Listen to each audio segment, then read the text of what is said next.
Ang pagkain po ng rice, dapat po mas marami sa tanghali, lessen sa gabi.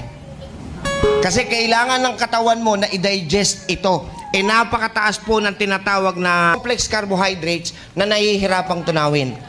So, kung hindi nyo kayang pigilan na kumain ng marami sa gabi, I suggest, if you eat rice at night, mag-iintay ka talaga ng 3 oras bago ka matulog. Hindi nyo napapansin, dahil sa pagod natin sa trabaho ngayon, bumabawi tayo ng kain sa gabi. So, ang tendency, pag kumain ka, nag-hibernate ka naman, niaanto ka na.